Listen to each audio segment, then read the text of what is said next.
पिछले साल भर में हमने निवेश की योजनाएं चलाई हैं, लगभग 2 लाख करोड़ रुपए का निवेश आया है, लगभग 5.5 लाख लोगों को रोजगार मिला है।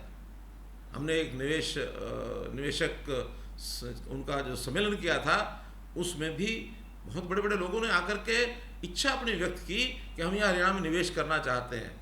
और उसके पीछे की जो एक मुख्य कारण था कि हमने ईज ऑफ डूइंग बिजनेस, इसके ऊपर काम किया। हरियाणा 2014 में 14वें स्थान पर था ईज ऑफ डूइंग बिजनेस में, हमने उस पर काम किया। हमारे ब्यूरोक्रेट्स ने बहुत अच्छे लोग हैं उसमें, उन्होंने सबने काम किया मिल करके। 17 विभागों की सब जितनी भी परमिशंस हैं, लाइसेंस की क्लियरेंसेज हैं, वो सब एक छत के नीचे टाइम बाउंड मैनर में 45 दिन के अंदर अंदर डीम्ड क्लियरेंस मिलेगी।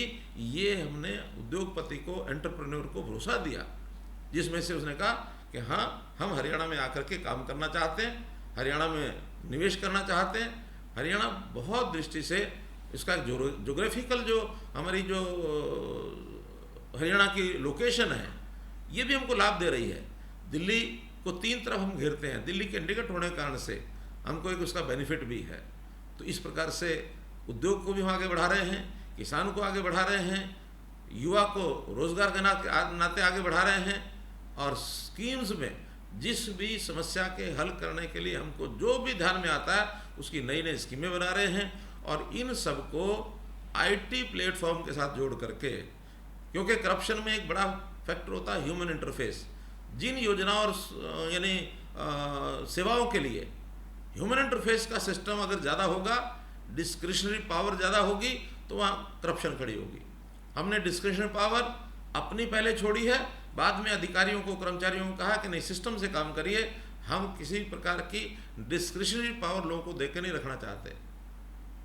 हमने यहाँ से शुरू किया कि पहले ये जो ज़मीनों के CLU दिए जाते थे, ये मुख्यमंत्री के ऑफिस में, हालांकि डिपार्टमेंट का काम होता है, डायरेक्टर टाउन कंट्री प्लानिंग का काम है लाइसेंस देना, CLU देना, लेकिन सिस्टम क्या थे कि इसको फाइल को CM ऑफिस में घुमा करके भेजा जाता था, वहाँ ज़रूर आती थी। हमने 1 नवंबर 2016 को आते ही ये तय किया कि नहीं, अब ये फाइलें CM ऑफिस में नहीं आएंगी। अगर कोई गलत बात होगी तो हम डायरेक्टर टाउन कंट्री प्लानिंग को जिम्मेवार मानेंगे, उसका काम है उसको देना, लाइसेंस देना, नियमों के हिसाब से देना है। हमको ये रेकरेंस ऑफ फाइल, ये इस नाते से यहाँ नहीं चाहिए, छोड़ दी डिसीजन पावर। इसके बाद हर वर्ष 2-3 HCS ये मुख्यमंत्री को एक सरकार के नाते नॉमिनेट करने का अधिकार दिया गया है, एक IAS को नॉमिनेट करने का अधिकार दिया गया है। हमने कहा भी हमको किसको छांटना है, हमको कैसे पता लगेगा कौन योग्य है कौन नहीं है।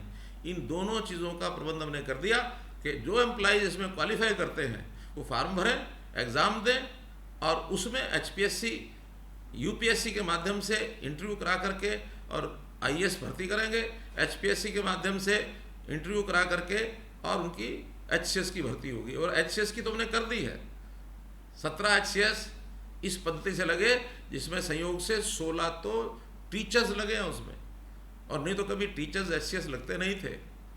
अब IAS 5 नए इस वर्ष की योजना में इन्हीं एम्प्लॉइज में से लगेंगे, उसके एग्ज़ाम की तैयारी हमने कर दी है। ट्रांसफ़र जितने विभागों के थे, online transfer with a single click 50-50 हज़ार, 40-40 हज़ार टीचर्स का ट्रांसफ़र किया है। 93% सर्वे बताता है कि 93% of the persons they are satisfied with this online transfer policy.